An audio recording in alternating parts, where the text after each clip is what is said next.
진리 가운데 우리를 찾아오시고 진리 가운데 우리와 관계를 맺으시며 진리로 우리를 교훈도 하시고 책망도 하시며 바르게 하시고 온전케 하시는 진리이신 우리 주님, 말씀이신 우리 하나님, 진리의 영이신 성령님께서 이 시간도 우리 가운데 오셔서 온전히 그 진리의 말씀을 가르쳐 주시옵소서. 예수님의 이름으로 기도하옵나이다. 아멘. 자, 오늘 우리가 함께 읽은 본문이 15절 말씀, 16절 말씀인데, 이 15절, 16절 말씀으로 오늘과 다음 주 한 2주간에 걸쳐서 거룩이라고 하는 주제로 말씀을 좀 나눠보도록 하겠습니다. 오늘 15절 말씀을 보시면 이렇게 말하죠. 오직 너희를 부르신 거룩한 이처럼 너희도 모든 행실에 거룩한 자가 되라. 이렇게 말씀하고 있어요. 그러니까 거룩이라고 하는 것이 지금 하나님과 또한 하나님의 백성에게 이렇게 같이 적용되고 있죠. 하나님이 거룩하시다. 그래서 그 하나님께서 부르신 너희도 거룩할지어다. 이렇게 성경은 말씀하고 있습니다. 그래서 오늘은 제가 이 거룩의 첫 번째 측면인 거룩하신 하나님에 대해서 하나님의 거룩하심과 그리고 이 하나님의 거룩하심이 과연 우리의 구원과 어떻게 연관되어 있는지를 제가 말씀을 드리고, 다음 주에는 이 거룩이 이제 우리에게 적용이 되는 것이죠. 이제 하나님 백성들에게 적용이 되는 너희도 거룩할지어다.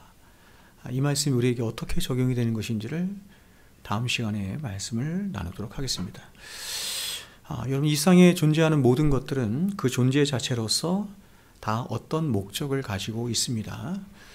목적이 없이 이 세상에 그냥 존재하는 것은 없어요. 그렇다면 여러분은 과연 어떤 목적 가운데 지난 한 주간을 살아오셨습니까? 아니, 어떤 목적 가운데 지금 여러분의 인생을 살아가고 있습니까? 목적 없이 여러분, 우리가 인생을 아무리 빨리 달려가도 어떤 향방 없이 나아가는 것. 그래서 사도 바울도 그랬죠. 향방 없이 하지 않고, 이렇게 말하죠. 자기를 처복종시키는 것은 향방 없이 하지 않기로 합니다. 이렇게 말하죠. 그러니까 우리의 인생의 방향을 바르게 하는 것이 굉장히 중요하죠. 그러면 여러분의 인생의 목적을 어디에 두고 살아가고 있습니까?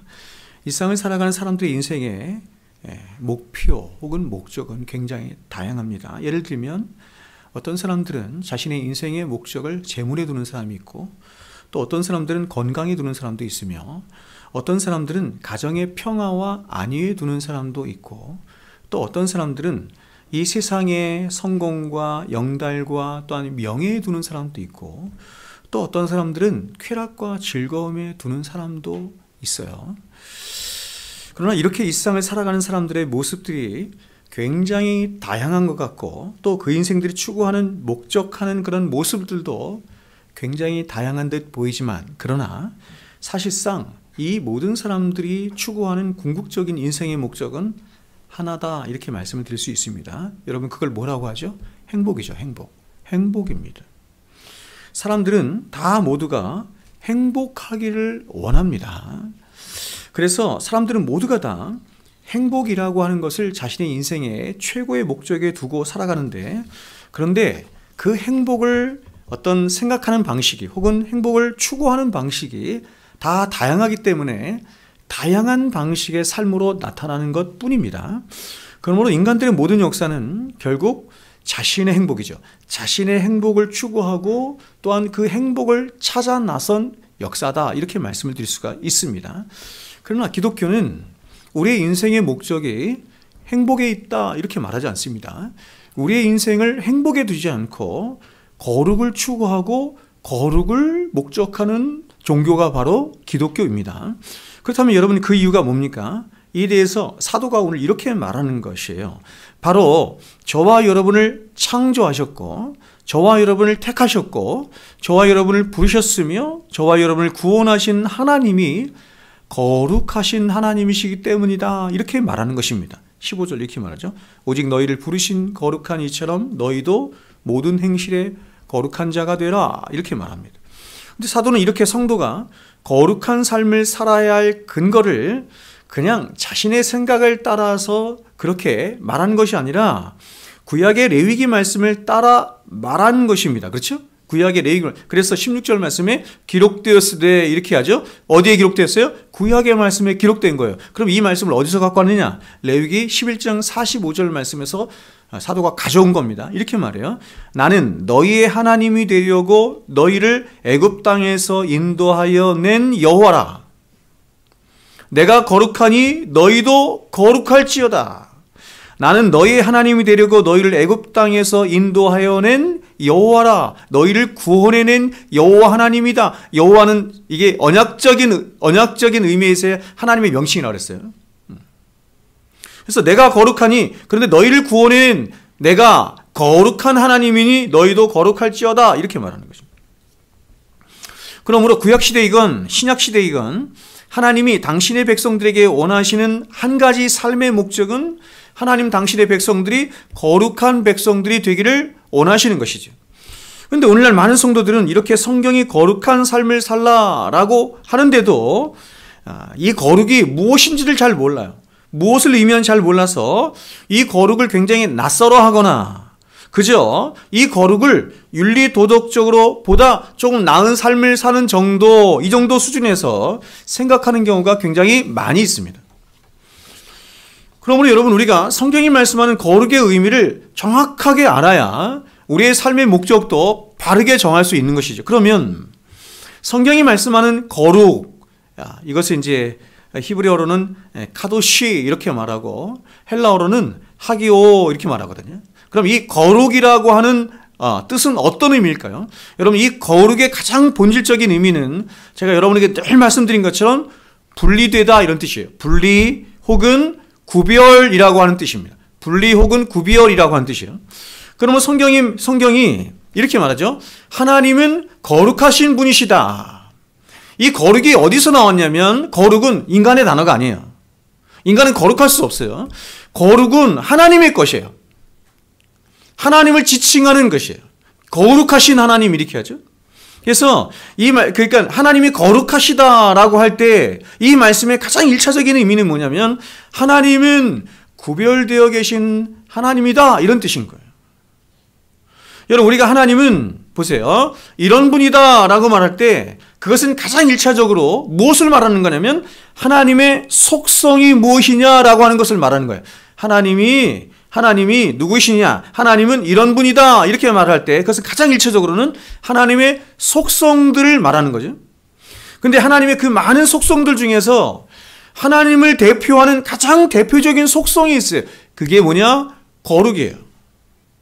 하나님의 속성이 굉장히 많이 있죠? 그렇죠? 제가 화요소교 공부 때 우리가 보통 한 번 공부하면 한 2시간 이상씩 공부를 하는데 6개월 이상을 하나님의 속성에 대해서만 한 6개월 공부를 한 것 같아요.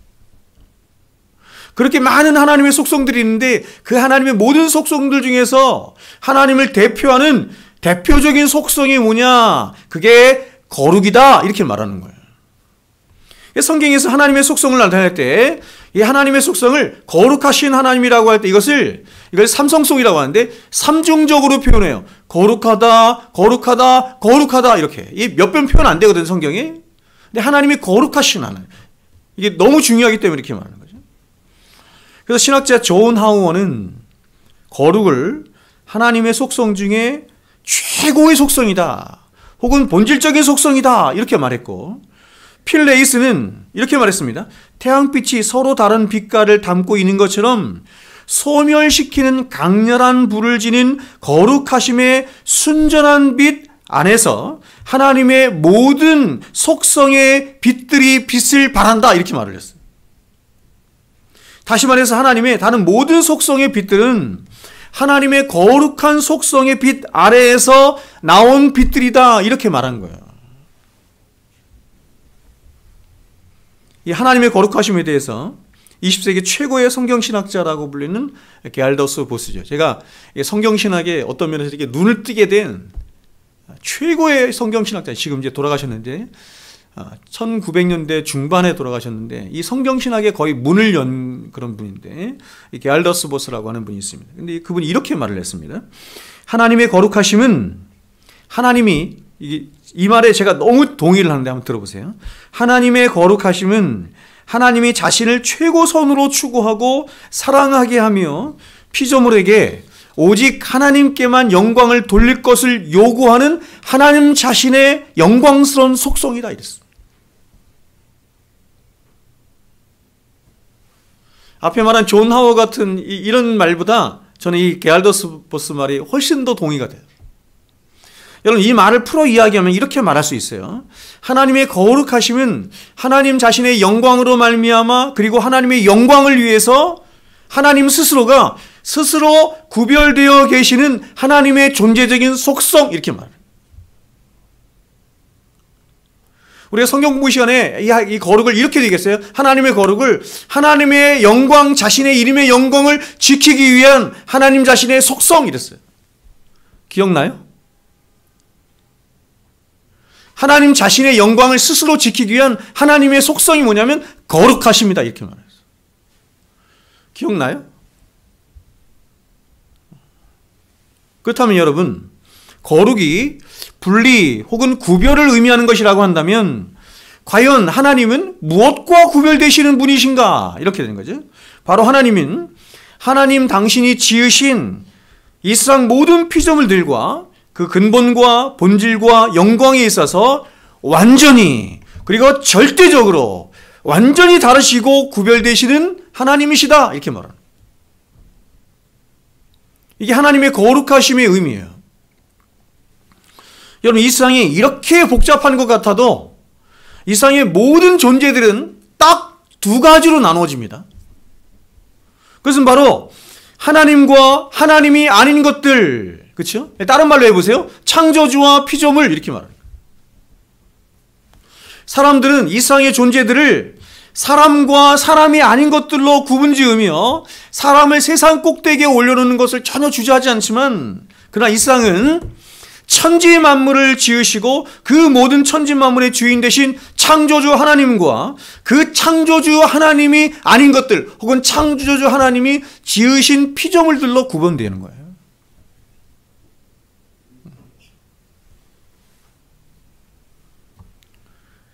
그래서 여러분, 기독교의 가장 큰 적, 절대적인 적이 그 아담이 타락할 때부터 그랬지만 그게 뭐냐면 인본주의예요. 인본주의, 휴머니즘, 인본주의 이렇게 얘기하면 사람들이 다 좋아할 것 같죠. 오늘날에도 이 기독교 안에 이 인본주의가 얼마나 많이 들어와 있는지 모르겠습니다. 그렇죠? 다 사람을 위해 있잖아요. 저도 똑같아요. 저도 그렇죠? 이 예배당 하나를 꾸밀 때도 무엇을 많이 생각하냐면 어떻게 하면 사람들에게 좀 편의를 제공할까? 어떻게 하면 사람들이 좋아할까? 이런 생각해요. 어떻게 하면 하나님께 바로 예배를 드릴까? 어떻게 하면 하나님이 기뻐하실까? 예배의 순서를 짜든 설교를 하든 혹은 예배당 하나를 꾸미든 뭐를 하든 그런 생각에서 하기보다는 자꾸 사람들을 생각한다면 소비자들을 생각하는 거예요. 인본주의예요.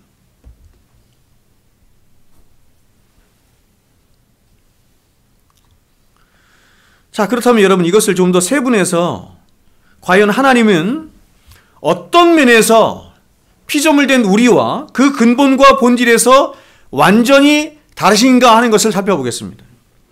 우리는 이것을 하나님의 두 가지 측면에서 우리는 살펴봐야 합니다. 하나님의 두 가지 측면이 뭐냐면, 첫째는 뭐냐면 하나님의 속성적인 측면, 그리고 또 다른 하나는 뭐냐면 하나님의 인격적인 측면이에요. 다시 말해서 하나님이 거룩하신 분이시다, 하나님은 거룩하신 분이시다라고 하는 것은 바로 하나님이 모든 피조물들과 그 본질과 근본과 속성에 있어서 다르시다라는 것인데, 근데 여기서 그 본질과 근본이 다르다는 의미는 다시 두 가지로 나누어서 말하게 되는 거예요.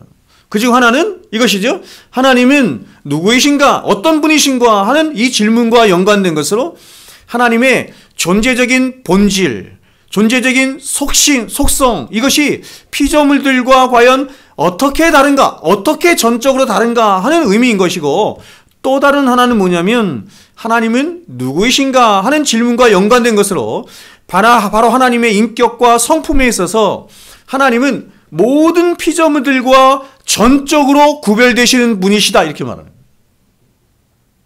이해하시겠어요? 그러니까 하나님이 모든 피조물들과 그 본질과 그 존재적인 속성에 있어서 완전히 구별되시는 하나님이신데 두 가지가 구별되는 거야. 두 가지가. 하나는 뭐냐면 본질에 있어서 속성에 있어서 구별되시는 것이고 또 다른 하나는 뭐냐면 인격과 성품에 있어서 구별되시는 거예요.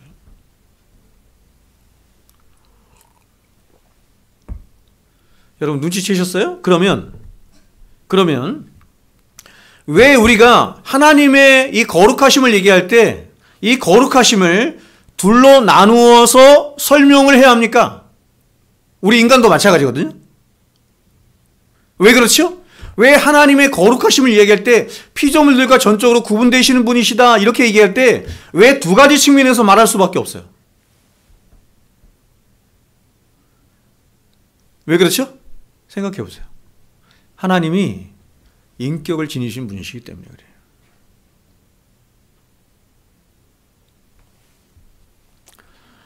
자, 여러분 이 세상에 인격을 지닌 존재는 하나님이 계시고 사람이 있고 천사가 있고 마귀가 있어요. 타락한 천사죠. 마귀가 있어요. 그러니까 이런 인격적인 존재를 우리가 규명을 할 때는 이 두 가지 면에서 얘기를 해야 되는 거예요. 본질이 뭐냐? 그리고 인격이 어떠냐? 이걸 말하는 거예요. 인격을 지닌 존재이기 때문에. 모든 존재는 본질을 갖고 있죠. 속성을 가지고 있죠. 이건 다 똑같아. 이렇게 얘기할 수 있어요. 그런데 인격을 지닌 존재가 있기 때문에 인격을 또한 다뤄야 되는 거예요. 하나님의 인격은 어떠냐? 사람의 인격은 어떠냐? 천사의 인격은 어떠냐? 그렇죠? 마귀의 인격은 어떠냐? 성경이 말씀해요.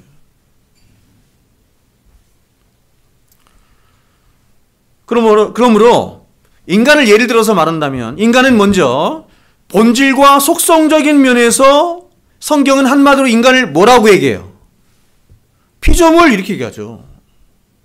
피조물 이렇게 크게 말할 때 이렇게 말해요. 피조물 이렇게 얘기하는 거예요.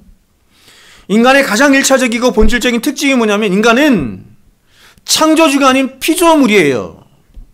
물질로 된 존재예요. 그렇다면 이번에는 인간의 인격적인 면에서는 어떤 존재인가 이렇게 질문할 수 있죠? 인간의 인격적인 면에서는 어떤 존재예요? 죄인이죠.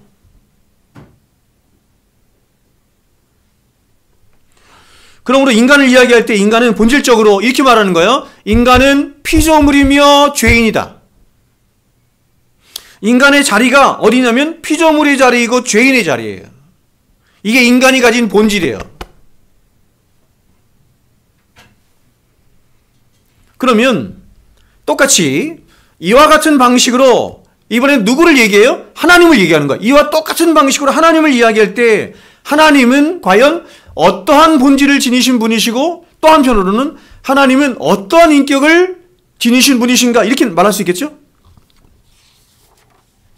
먼저 하나님은 어떤 존재이신가 하는 것과 연관해서 하나님을 말할 때 성경은 이렇게 말하는 거예요. 성경은 하나님이 이 세상 모든 만물을 보세요. 초월하여 계신 분이시다 이렇게 말하는 거예요.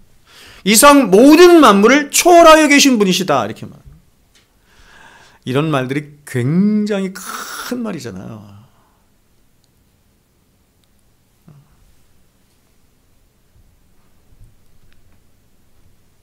집에 가서 내가 믿는 하나님은 온 세상 우주 만물을 초월하여 계신 하나님이시다. 요 한 문장만 가지고 집에서 계속 되뇌이면서 묵상해 보세요. 이런 말들이 우리에게 너무 쉽게 말하지만 굉장히 큰 말이잖아요. 헬무트 틸리케라고 하는 사람이 있는데 헬무트 틸리케 선지자들이라고 하는 책을 제가 굉장히 감명 깊게 읽었었는데 그 헬무트 틸리케가 그 선지자들이라고 하는 책에서 무슨 얘기를 하냐면 오늘날 교회 안에서 큰 말들이 너무 쉽게 사용되어지고 있다 이렇게 말해요. 큰 말이.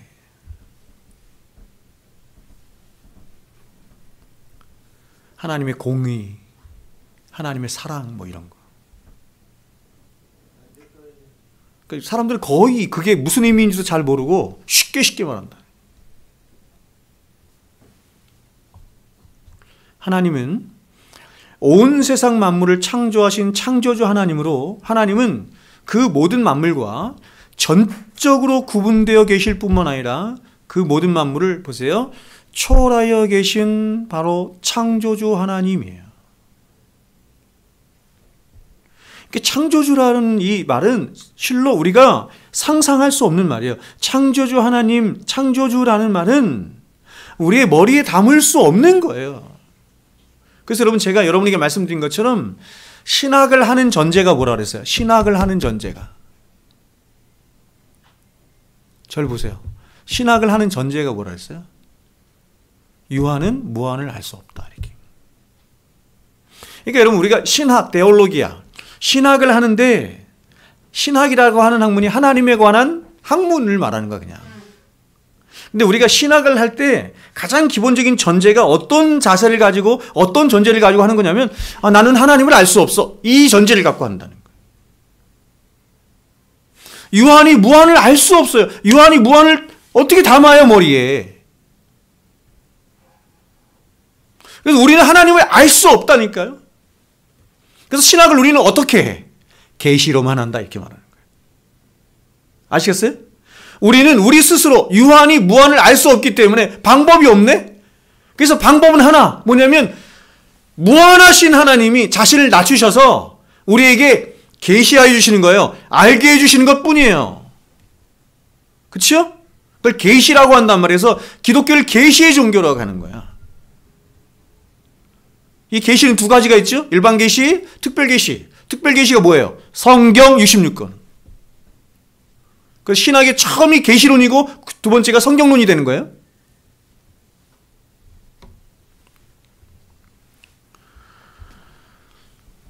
이러한 하나님을 신명기 6장 셔마 이스라엘이죠. 셔마 이스라엘, 들으라 이스라엘. 여기서는 그 하나님을 뭐라고 칭했냐면 유일하신 하나님이다, 이렇게 말했어요. 유일신. 유일신과 단일신은 다른 거예요. 유대인들은 단일신론을 믿어요. 그것도 누구죠? 무슬림들도 단일신론을 믿는 거예요. 우리는 단일신론을 믿지 않아요. 그들이 부르는 알라와 히브리 사람들이 부르는 그 하나님과 우리가 생각하는 하나님은 달라요. 우리는 예수라고 하는 계시의 이 본체이신 예수 그리스도를 통해서 하나님을 보니 그 하나님이 어떻게 계시더라? 성부, 성자, 성령으로 계시더라. 이렇게 말합니다. 이게 기독교예요. 그 하나님을 이 신명기 6장에서 쉐마 이스라엘에서 뭐라고 불렀냐면 유일하신 하나님이다 이랬어요. 유일신이에요. 여기서 유일하다는 것은 뭐냐면 한 분 하나님 이렇게 말하는 게 아니에요.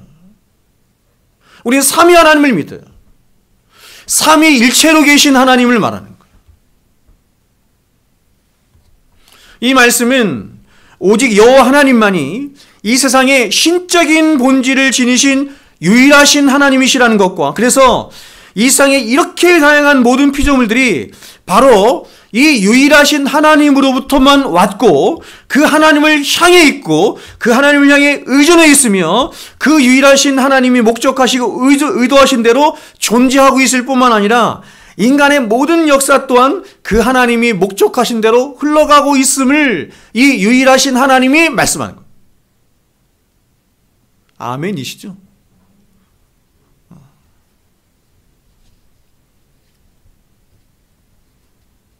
야, 이런 하나님을 이렇게 묵상을 하면 막 기분이 너무너무 좋아지다가도 왜냐하면 내가 섬기고 내가 사랑하고 나를 사랑하시고 나를 지키시고 나를 구원하신 하나님이 이런 하나님이라는 게 얼마나 영광스러워, 그렇죠? 근데 한편으로는 두렵잖아요. 제가 그 얘기를 하는 겁니다, 이제.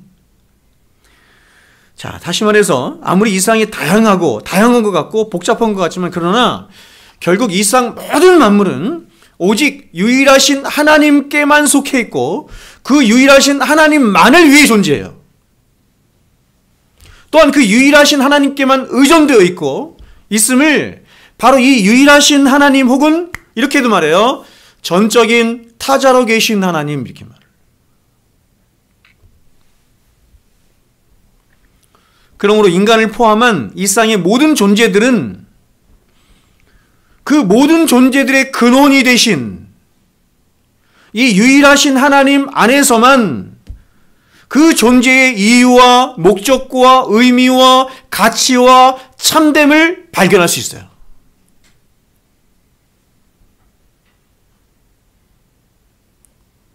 내가 누구인가?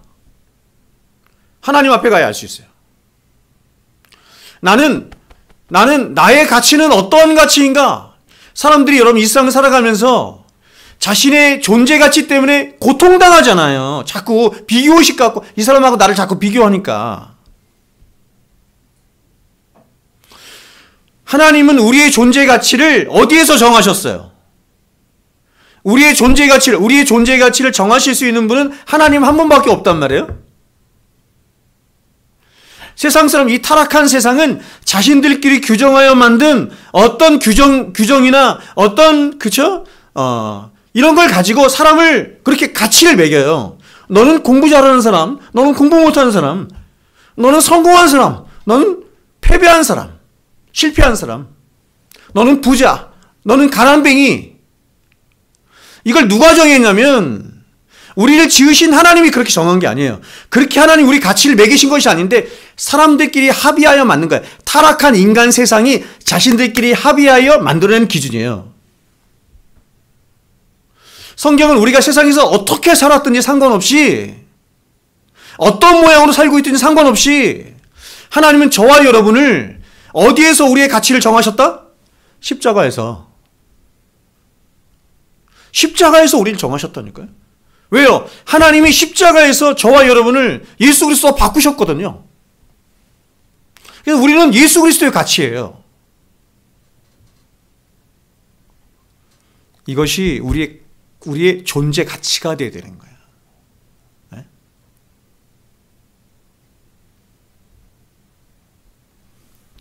그래서 여러분, 제가 여러분에게 예전에 설교할 때도 그랬던 것처럼 초대교회 당시 모든 사람들이 법정에 그리스도인들이 끌려오면 거기는 뭐 자유인도 있고 종들도 있고 부자도 있고 가난한 사람도, 다양한 사람도 있지만 모든 사람들이 끌려오면 법정에서 네가 누구냐? 너는 누구냐? 이렇게 물으면 하나같이 다 뭐라고 했냐면 이렇게 얘기했어요.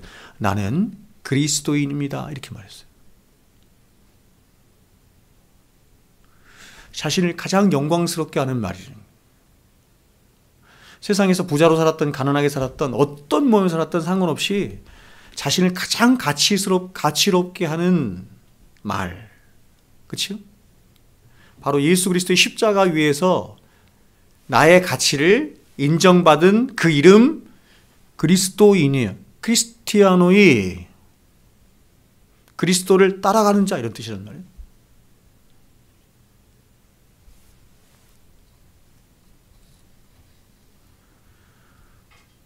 그러니까 여러분, 세상에 우리의 존재 가치를 이렇게 규정해 주는 데는 교회밖에 없어요. 세상의 모든, 그렇죠, 이 세상 가치가 말하는 그런 질서와 어떤 가치와 좋습니다, 어떤 편벽과 이런 모든 것들을 다 무너뜨리고 그리스도 안에서 모든 사람들이 하나가 되고 통일되고 연합되고 한 가족 되는 이 세상의 유일한 곳, 그리스도 안에서 교회예요, 교회. 그러므로 여러분, 교회에 와서, 교회에서 세상에서 잘 사는 사람이 교회 안에 와서도 자기가 잘 사는 것을 자랑하는 것은 교회를 욕되게 하는 거예요. 마찬가지로 세상에서 가난하게 살았다고 해서 교회에서 주눅 들고 이런 것, 이것도 교회를 욕되게 하는 것이고 예수를 욕되게 하는 거예요.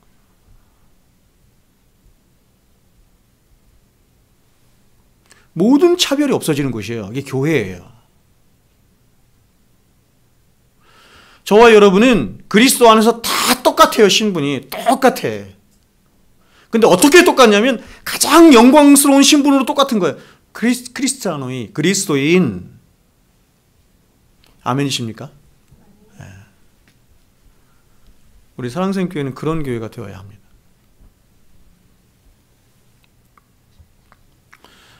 그래서 모든 인간은 이렇게 유일하시고 거룩하신 하나님 앞에 정직히 서는 순간, 그래서 그 하나님 앞에서 자신의 진짜 실체를 보는 순간 인간은 비로소 자신이라고 하는 존재가 하나님 앞에 얼마나 무가치하고 작은 존재인지를 깨달아서 하나님을 향한 무한한 두려움의 정서를 가지고 하나님 앞에 부복한 채 하나님을 향해서 이렇게 고백하는 거예요. 하나님, 그렇습니다. 하나님이 하나님이시고 나는 하나님 앞에 피조물입니다. 피조물일 뿐입니다. 이렇게 말해요.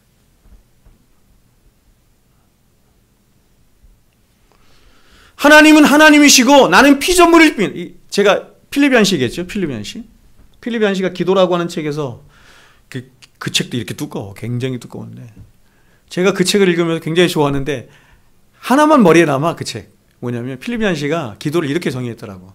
기도는 하나님은 하나님이시고 나는 피조물이고 죄인됨을 인정하는 곳이다. 고백하는 자리가 기도의 자리다. 이렇게 말해요. 정의를 참 잘 내렸다. 이렇게 싶어요. 여러분, 하나님이 하나님이시고 우리는 피조물이잖아요. 정말 그렇게 생각하시나요? 그렇게 인정이 되시나요? 그게 뭔지를 아시겠어요?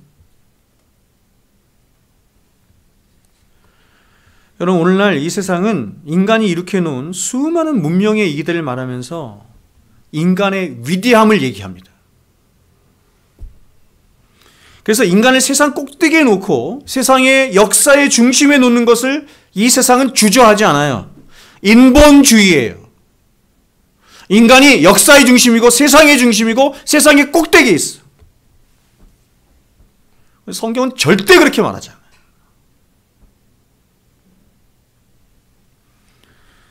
여러분, 이것을 이렇게 한번 생각해 보겠습니다. 여러분, 이 세상에 존재하는 모든 존재들은 단 하나의 예외도 없이 모든 존재들은 그 존재의 원인과 목적을 가지고 있어요. 원인과 목적이 있어요. 원인은 목적을 향하고 있어요. 원인이 있는데 목적이 없다. 목적은 있는데 원인 이런 건 없어요. 원인과 목적은 하나야. 다시 말해서 모든 존재들은 그 존재들을 있게 한 원인자가 있는 거예요. 원인자가 있으며 더 나아가서 그 존재를 존재케 하는 목적이 있어요.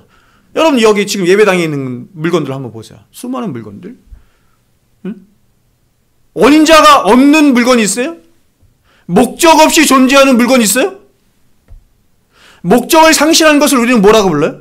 목적을 상실한 물건을 뭐라고 불러요? 쓰레기 이렇게 부르는 거예요. 그게 쓰레기지.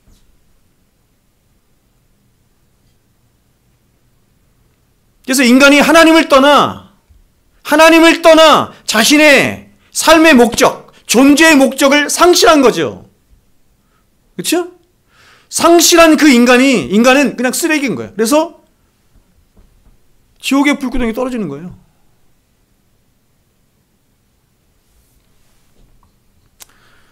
자, 여러분,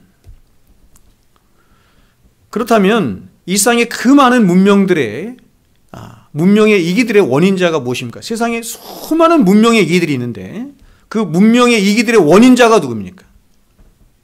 문명의 원인자가 누구예요? 자, 이거 다 문명이죠? 등, 강대상, 마이크 다 좋습니다. 이게 다 문명의 이기들이잖아요. 이 모든 것들의 원인자는 누구예요? 사람이죠. 누군가 하나님이라고 그러더라고. 하나님이 안 만들었어요. 우리가 만들었잖아. 인간이 집도 만들었고 자동차도 만들었고 그 복잡한 컴퓨터도 만들고 비행기도 만들고 다 만들었어. 인간이 얼마나 위대하냐면, 얼마나 놀랍냐면, 제가 얼마 전에 며칠 전에 TV 보니까 앞으로 10년 이내 사람하고 거의 똑같은 AI 나온다며. 이게 무서운 일이야. 예수님이 오셔서 빨리 망해야 돼.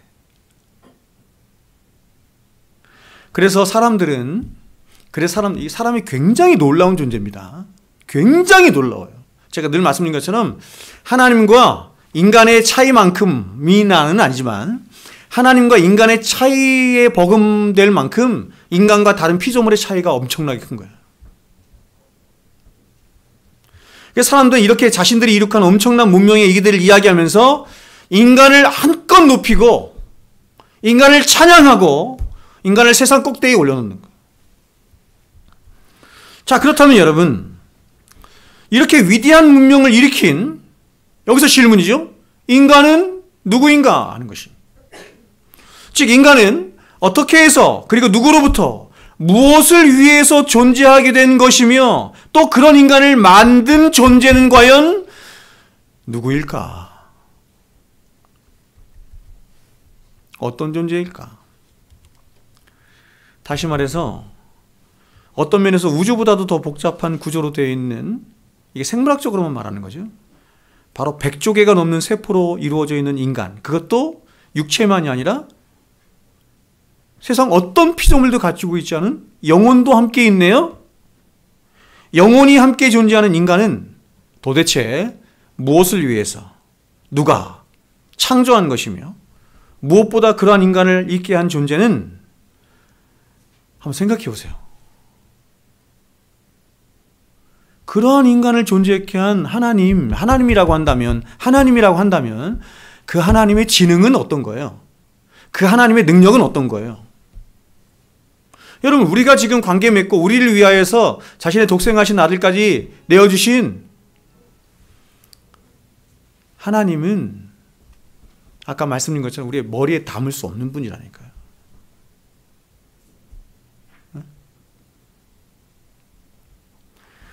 인간의 세포가 거의 70조, 이렇게 사람마다 다르더라고요. 50조 개도 있고, 70조 개도 있고, 100조 개도 있고 이렇더라고요. 청교도들은 인간의 몸을 소우주라고 그랬어요. 우주보다 복잡하다 그랬어요. 우주보다 복잡하다. 그러니까 여러분, 이런 인간을 만드신, 근데 이런 인간이 뭐도 하냐면 음악도 해요. 그림도 그려, 예술도 하는 거야. 아니, 철학도 하네. 수많은 학문들도 발전시키네. 더 나아가서 영원하신 하나님에 대해서도 생각해요. 별로 안 놀라워요? 나는 그 하나님 그래서 하나님을 이런 인간을 만드신 하나님은 누구일까? 저는 그냥 인간만 생각해도, 파스칼에 대해서 제가 얘기했지만, 인간에 대해서만 생각을 해도 너무 위대하고 놀라운 존재야. 그럼 그런 인간을 만드신 하나님은 어떤 분이에요? 어떤 지능을 가지고 계신 분입니까? 어떤 능력을 가지고 계신 분입니까?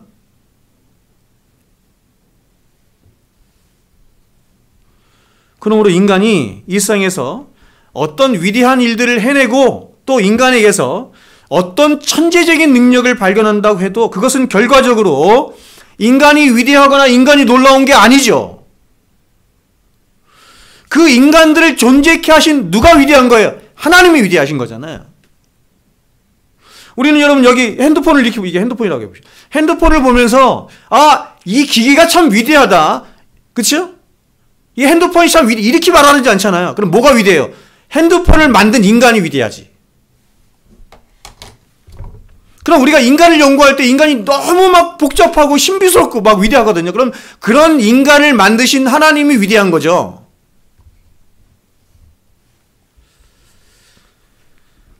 그러므로 여러분, 이렇게 복잡한 세상을 창조하시고 또 우주보다도 복잡하고 정교한 인간을 창조하신 하나님은 이 세상의 모든 피조물들과 전적으로 구분되어 계신 하나님이실 뿐만 아니라 가장 위대하시고 가장 뛰어나시며 모든 피조물들로부터 그래서 찬송과 영광과 존귀를 받으시기에 유일하게 합당하신 하나님이신 거예요.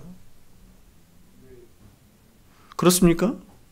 그래서 사도가 이렇게 말했어요. 로마서 11장 36절에 이는 모든 만물이 주에게서 나오고 하나님께로부터 나오고 주로 말미암고 주에게로 돌아감이라. 그래서 결론이 뭐냐면 그에게 영광이 세세토록 있을지어다. 아멘. 모든 만물은 하나님께서 나왔고 하나님을 향하였고 하나님께로 돌아갈 것이기 때문에 모든 만물은 마땅히 그 하나님을 존귀케 하고 그 하나님을 찬양하며 그 하나님을 예배하는 것이 너무나 마땅하다. 그리고 점을 콱 찍은 거예요. 아멘. 정말 그렇습니다. 그죠?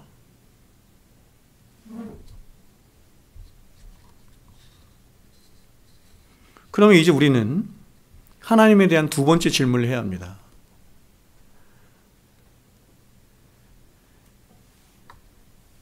그것은 하나님은 누구이신가 하는 질문입니다. 첫 번째 질문 뭐였어요?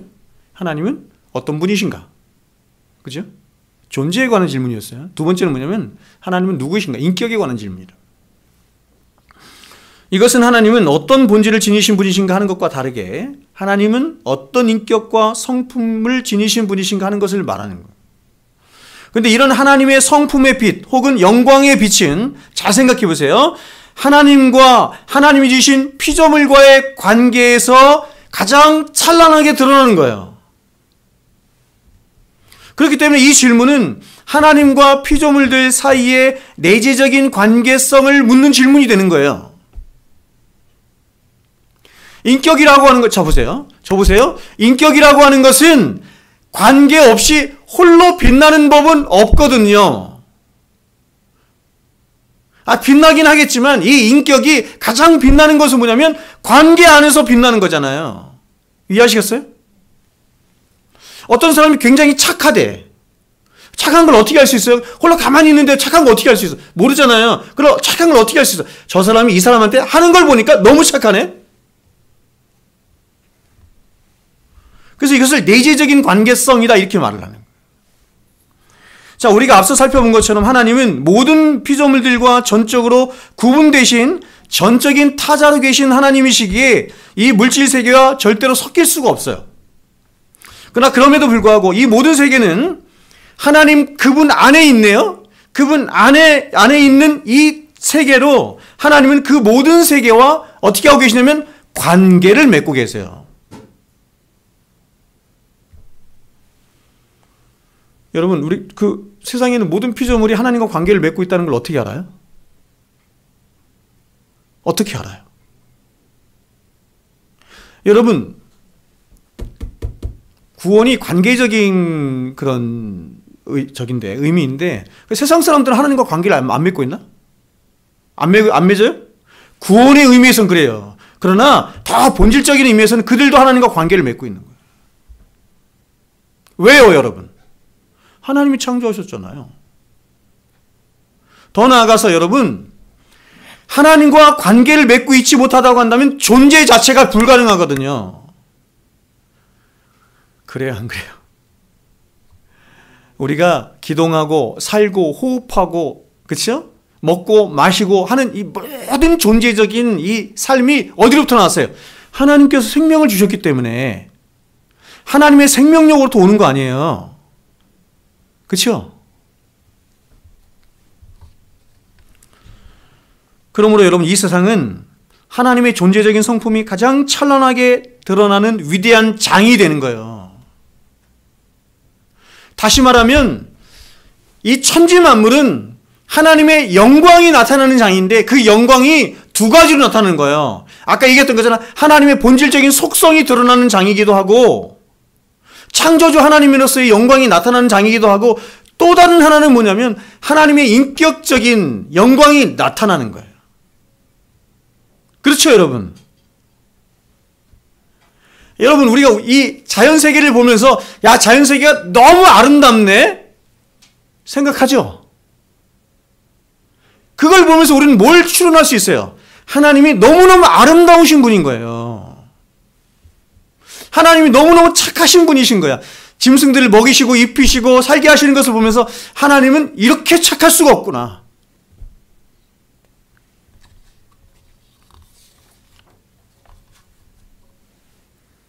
시편 15편에 이렇게 말을 해요.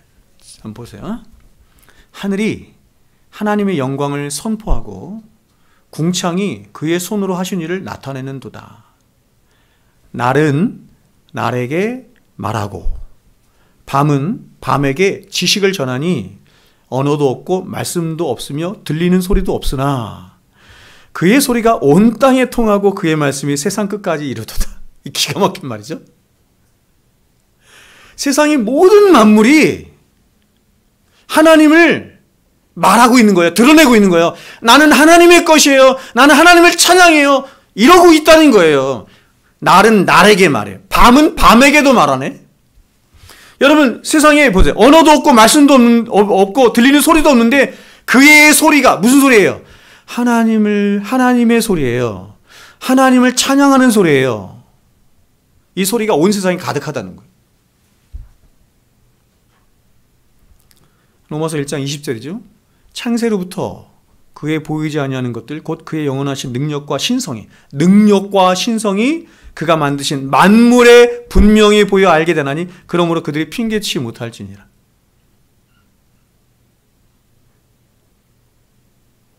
꽃 한 송이를 보면서 하나님을 볼 수 있죠.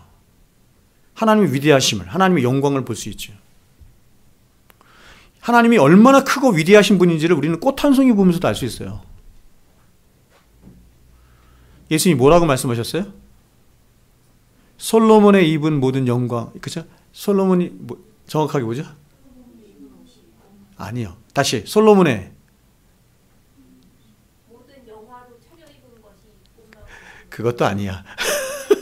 하여튼 모든 영광으로도 입은 것이 이 꽃 하나만 갖지 못해. 이게 뭐냐면 인간이 할 수 있는 최고의 영광스러운 것 갖다 대봐.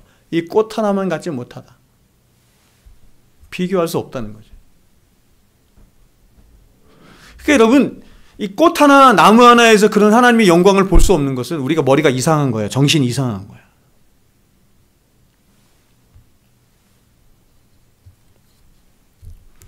우리는 하나님이 창조하신 창조 만물을 보면서도 그 창조물들 속에서 과연 하나님이 얼마나 위대하시고 광대하시며 아름다우시고 착하시며 성실하신 하나님이신가 하는 것을 희미하게나마 볼 수 있습니다. 여러분, 봄이 곧 오겠죠? 봄이 오겠죠? 왜 와요, 여러분? 하나님이 성실하시기 때문이에요. 꽃이 또 피겠죠? 그 꽃을 피게 하신 분이 누구예요? 하나님이세요. 성실하신 하나님이시죠.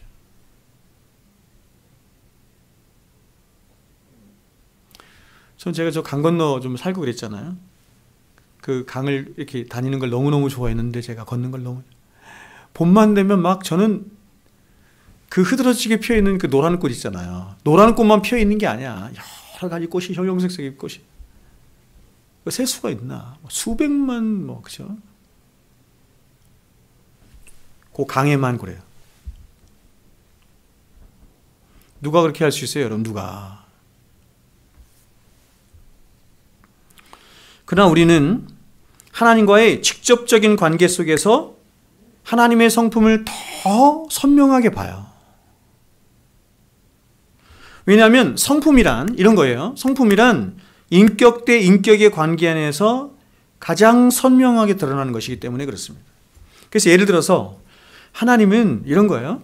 비참한 자에게는 긍휼히 여기시는 당신의 성품을 나타내 보이시고 고통받는 자에게는 위로의 성품을 보이시며 악을 행하고 돌이키지 않는 자에게는 정의로우신 하나님의 성품을 보이시고 유한한 인간에게는 무한하고 영원하신 하나님 성품을 보이시고 변덕스러운 인간에게는 늘 신실하시고 변함없으신 당신의 그 신실하신 성품을 나타내 보이심으로 하나님이 어떠한 분인가 하는 것을 보세요.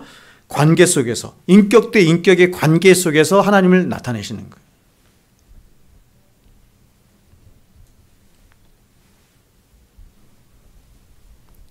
그래서 성경은 이런 하나님에 대한 두 가지 질문이죠. 자, 첫 번째 질문이 뭐냐면 하나님은 어떠한 분이신가? 두 번째 질문은 하나님은 누구이신가? 하는 이 두 가지 질문을 하나로 통합해서 한 가지로 대답하는 거예요. 그 하나님에 대해서 이 두 가지를 통합해서 한 가지로 대답하는데 그 대답이 뭐냐면 거룩하신 하나님이다 이렇게 말합니다. 즉 하나님의 거룩하심은 그분의 존재적 초월성인 전적인 타자성과 다시 말해서 창조주 하나님이신 것을 말하는 동시에 또 하나님 그분의 성품과 인격의 완전성인 도덕적인 완전성을 함께 말하는 게 뭐냐면 거룩하신 하나님이에요.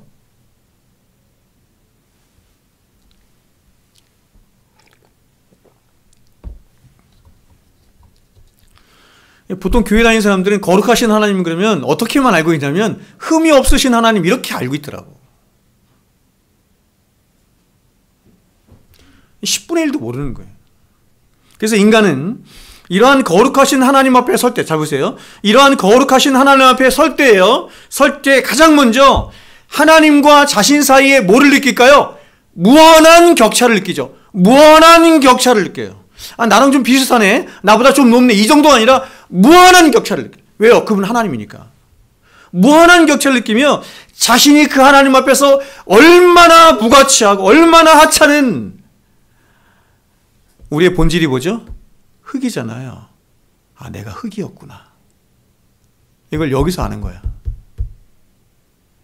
말씀이 하나님 우리를 흙으로 창조하셨다니까 거기서 흙이라는 걸 아는 게 아니라 진짜 하나님 앞에 서보니까 내가 흙인 게 드러나는 거죠.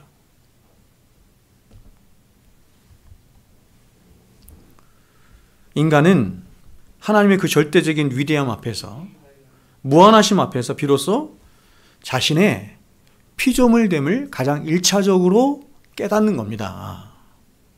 거룩하신 하나님 앞에서. 그래서 이러한 무한한, 하나님과의 무한한 격차는 인간들에게 하나님을 향한 끝없는 두려움을 불러일으키는 거예요. 그래서 그분 앞에 부복하도록 해. 그러나 이것은 전인격적인 설복이 아니에요. 이것이 하나님 앞에 갖는 경외의 첫 번째 요소예요. 그런데 인간은 여기서 더 나아가서 거룩하신 하나님과 자신 사이에 도덕적인 격차 또한 느끼죠.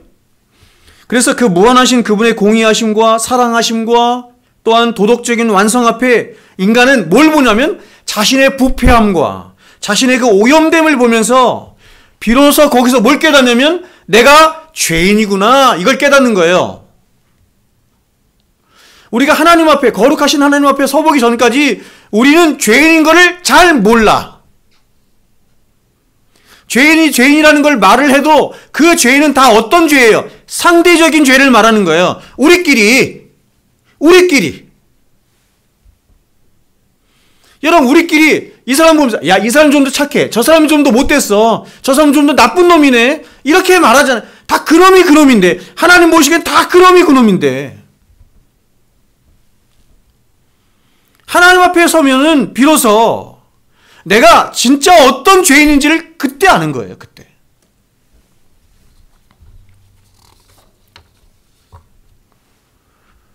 그래서 이때 인간은 비로소 과연 나라고 하는 존재는 하나님의 사랑과 자비를 덧입지 않고는 나라고 하는 존재는 멸망할 수밖에 없는 존재구나, 지옥 백성이 될 수밖에 없는 존재구나 하는 것을 깨닫게 되는 거예요.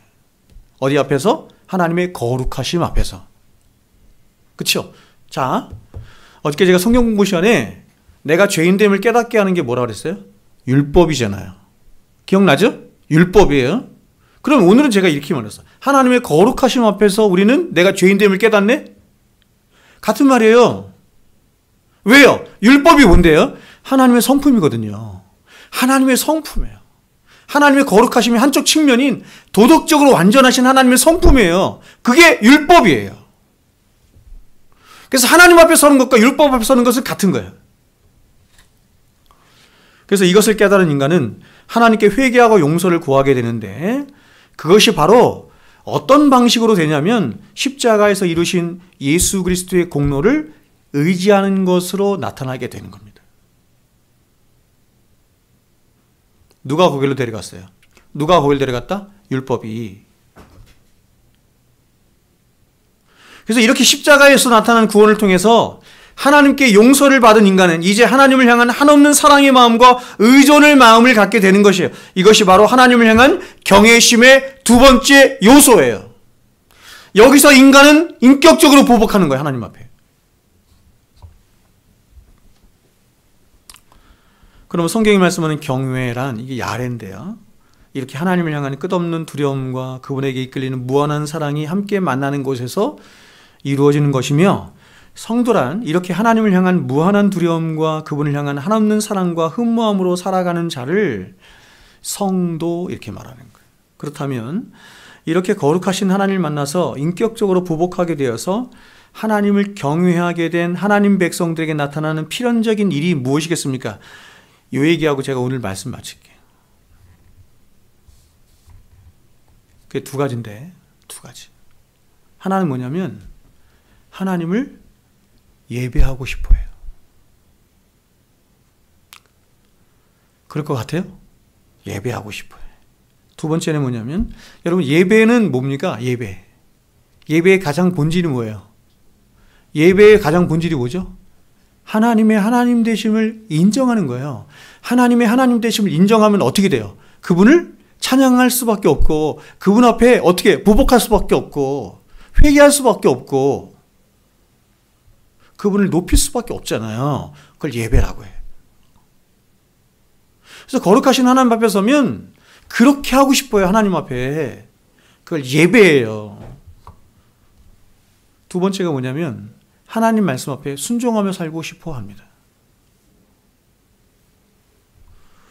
다시 말해서 하나님의 거룩하심은 게알도스 보스가 말한 것처럼 필연적으로 당신의 구원받은 백성들을 향해서 하나님 당신을 예배할 것을 요구함과 동시에 하나님 당신의 말씀에 순종할 것을 요구하세요. 하나님이. 우리에게 요구하신다니까요. 그래서 성경에 보면 다 말씀하잖아요. 명령하시잖아. 야, 나 예배해. 이 율법에 순종해. 요구하시잖아요. 여러분, 율법을 누구에게 말씀하세요? 성경에 보니까 율법은 누구에게 말씀하셔요?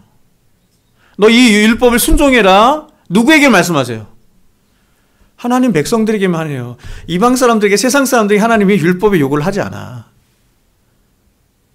왜냐하면 그들은 지킬 수도 없고 율법을 사랑하지도 않아요. 오직 하나님의 백성만이 이 율법을 지킬 수 있는 힘이 있고 율법에 순종할 수 있는 하나님을 향한 흠모함과 사랑이 있어요.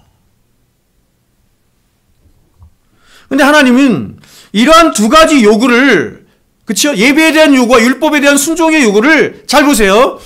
몽둥이로 패서, 당신의 백성들을 몽둥이로 패서, 율법의 몽둥이로 패서 그렇게 하시는 것이 아니라 바로 십자가의 은혜와 사랑으로 그렇게 하시는 거예요. 십자가의 은혜와 사랑으로 우리를 구원하시기도 하셨지만 우리를 끊임없이 예배하는 자로, 하나님 말씀에 순종하는 자로 지어져 가는데 뭘 갖고 하시냐면 예수 그리스도의 십자가의 은혜와 사랑으로 그렇게 하신다. 그러므로 여러분, 예배라고 하는 것은, 예배에 나오신 여러분 참 귀한 사람들이에요. 예배라고 하는 것은 드려도 되고 드리지 않아도 되는 게 아니라 그 사람이 과연 진짜 하나님의 백성인가 그렇지 않은가 하는 것을 판별하는 가장 중요한 리트머스 용지예요. 이 시금석과 같은 것이 될 뿐만 아니라 진짜 하나님의 백성들은 자신 안에 있는 하나님을 향한 이 경외의 마음, 두려워하는 마음과 사랑하는 마음, 이 마음 때문에 하나님을 예배하지 않고는 견딜 수가 없다니까요.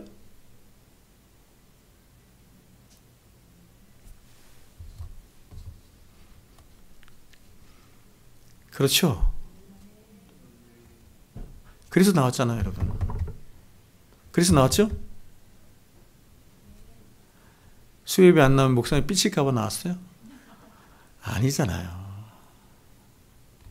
뿐만 아니라 하나님 백성들은 자신 안에 있는 하나님을 향한 거룩한 마음, 다시 말해서 경외하는 마음을 위해서 하나님을 닮아가고 싶어요. 하나님을 닮아가고 싶어하는 마음을 갖게 되는데 그러한 경외하는 마음이 바로 보세요. 율법을 사랑하는 것으로, 그리고 율법에 순종하는 것으로 구체적으로 나타나는 거예요.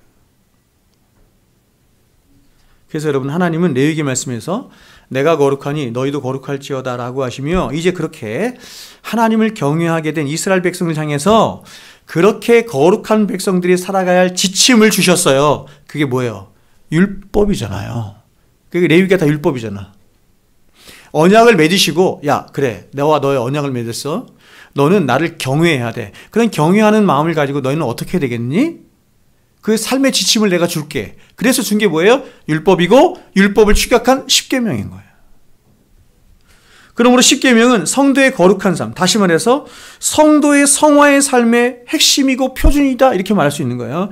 다시 말해서 십계명의 정신이자 원리가 되는 위로 하나님을 사랑하고 옆으로 이웃을 사랑하며 살아가라는 하나님의 명령이 하나님의 백성들이 가져야 할 삶과 윤리의 핵심이에요.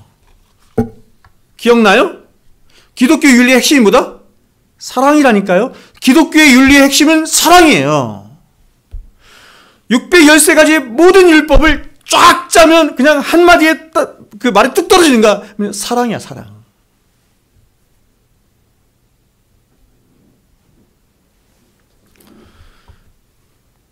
바리새인들이 613가지 율법을 다 지켰어요.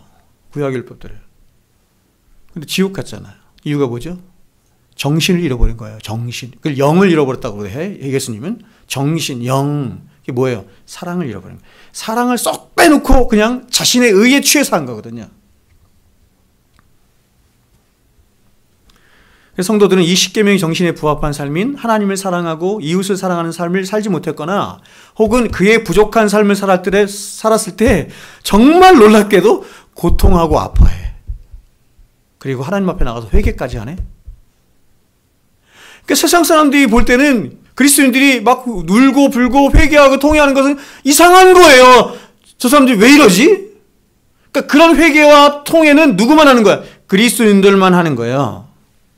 뭐 때문에 한다고요? 사랑하지 못해서. 더 하나님을 사랑하고 싶은데 그 하나님을 사랑하지 못하는 나 자신을 보면서, 이웃을 사랑하지 못하는 나 자신을 보면서 너무 자기 중심적으로 나의 욕심만 챙기면서 살아가는 이 나를 보면서 하나님 앞에 나가서 회개하고 통회하고 자복하고 그러는 거예요.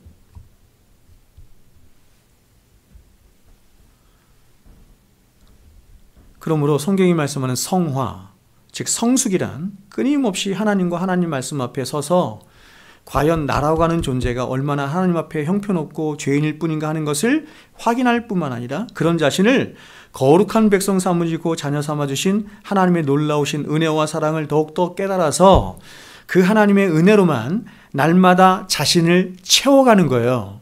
다시 말해서 그 은혜로 위로 하나님을 사랑하고 옆으로 이웃을 사랑하는 자로 날마다 지워져 가는 것을 뭐라고 한다? 성화라고 한다. 여러분 말씀 읽겠습니다. 저 보세요. 데이비드 윌스 아시죠? 데이비드 윌스에서 제가 여러 번 말씀드렸어요. 데이비드 윌스는 그의 책 거룩하신 하나님에서 오늘날 기독교가 이토록 세속적인 종교가 되고 현대성에 물든 종교가 된 가장 큰 이유가 뭐냐면 거룩하신 하나님을 잃어버렸기 때문이다. 이렇게 말했어요.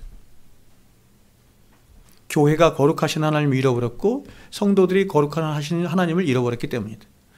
이 말은 오늘날 교회들이 회복해야 할 가장 본질적인 하나님의 하나님 되심이 바로 뭐냐? 거룩하신 하나님이다. 이렇게 말하는 거예요. 성도의 성도됨, 교회의 교회됨의 본질은 어디에서 오는 거냐? 하나님의 거룩하심을 회복하는 것으로부터 온다. 이렇게 말하는 것입니다. 바라기인 여러분, 저와 여러분의 개인적인 삶도, 우리의 가정도, 우리의 교회도 이 거룩하신 하나님을 모시고 그 거룩하신 하나님으로 말미암아 거룩성을 날마다 회복해 나감을 통해서 하나님의 하나님 되심이 우리의 개인의 삶과 가정과 교회 안에 충만히 나타날 수 있기를 주의 이름으로 축원드립니다. 기도하겠습니다.